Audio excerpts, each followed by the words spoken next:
This week's Parashá, we have the beginning, the first 7 of the 10 plagues. The concept 10 is very, very important in Torah. We're even taught, one verse says that all 10s are holy. When we say 10 something in the context of the Torah, what do we normally refer to? So one person will immediately identify 10 with the 10 commandments, the most important 10 in the Torah. The 10 commandments were given to Israel as the climax of the exodus of Egypt.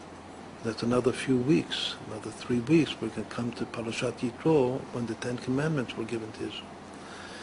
Many people will identify in the context of Torah 10 with the 10 sayings of creation.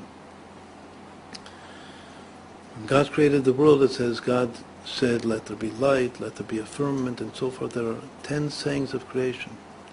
Actually, the first one, according to the sages, is implicit, not explicit, because it's the very first word, Breshit, which does not explicitly say, and God said. But that word, in the beginning, God created heavens and earth, is also an implicit saying. And then it's followed by another 9 explicit sayings, that it says, and God said such and such. So the world was created with 10 sayings. This we have in Pirkei Avot in the Ethics of the Fathers. The Torah was given 10 commandments, and now we have something, a very important concept. Everybody knows about it, but it's not recognized and understood that the concept of the 10 plagues is actually an intermediate. Whenever you have two extreme sets or concepts, there must be something which connects them together. So in some very deep, mysterious way, the 10 plagues in Egypt, which were the preparation, actually the very ability for us to leave Egypt, or as the verse says, and the sages interpret, Naguf Rafo, Naguf Mitzrayim Rafo Israel, which is translated that by smiting the Egyptians, God healed the souls of the Jewish people and made the souls of the Jewish people ready and able to leave their slave mentality and become a free, liberated Jewish people. So, once more, we're taught that the 10 plagues, in some very, very deep way, are an intermediate between the 10 sayings of creation and the 10 commandments at Sinai, at the giving of the Torah. How can we understand this? The 10 sayings of creation, God is creating nature.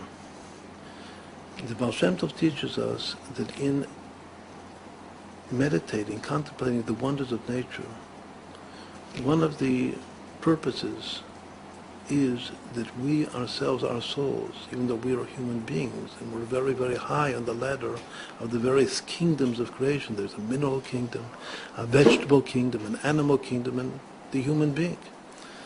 But upon contemplating God's wonders in creating the world, we are supposed to reach a state of existential equality, or as the Baal Shem Tov would say, that I, the human being, and the ant or the plant, or whatever it happens to be in creation, we're all exactly on the same level. We all were created by God with a purpose, a universal purpose, to serve God. And each part of creation serves God to the best of his ability. In a certain way, we the human beings, since we have free choice, we can be worse than the ant or the plant or the rock, because they never go against the will of the Creator.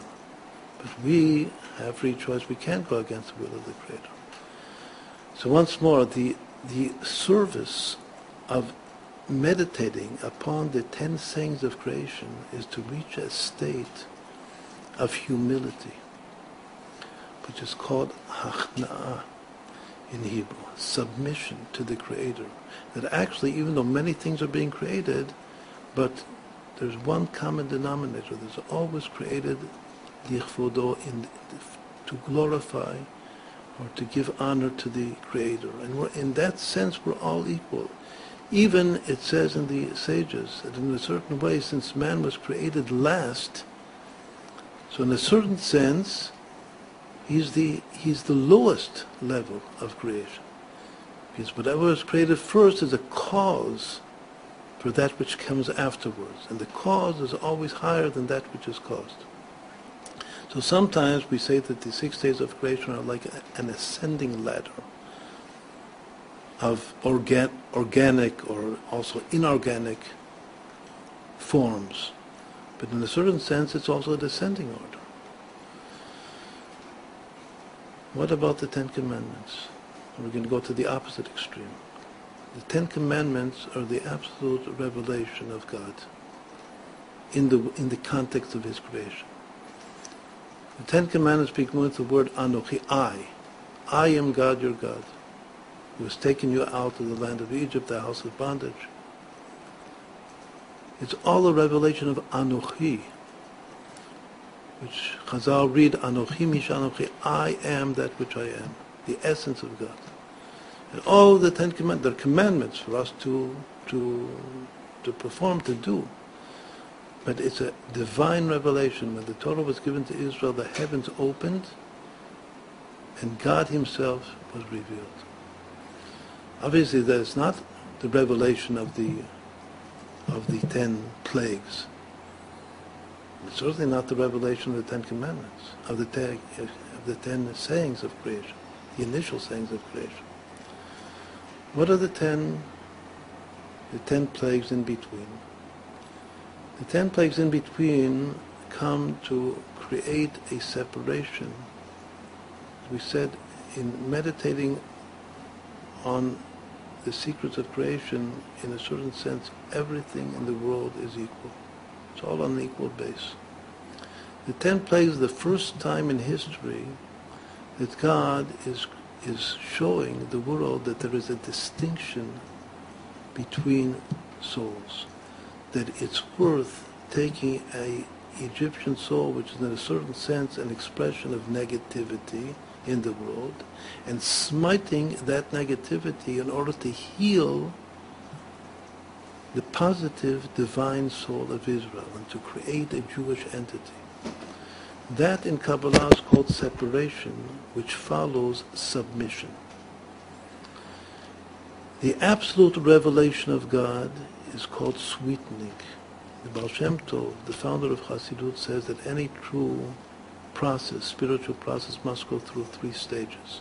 The first is submission, the second is separation, the third is sweetening. In Hebrew the words are hachna'ah, that means submission, havdalah is separation, hamtaka is sweetening. The separation stage is always an intermediate stage between the submission stage and the sweetening stage. When God is revealed, that's the whole of reality becomes sweet.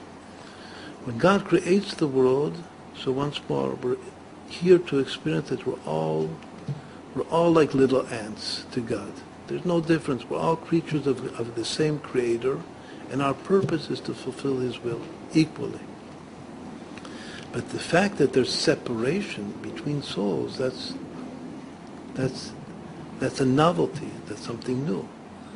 But that's a necessary novelty in order to ultimately achieve the sweetening of the 10 Commandments, the giving of the Torah to Israel. So once more, the way that these 3 tens are understood, the 10 sayings of creation, then the 10 plagues, and then finally the 10 Commandments, is that this is one of the most important models in the whole Torah of the process that the Baal Shem Tov calls submission, separation, and sweetening.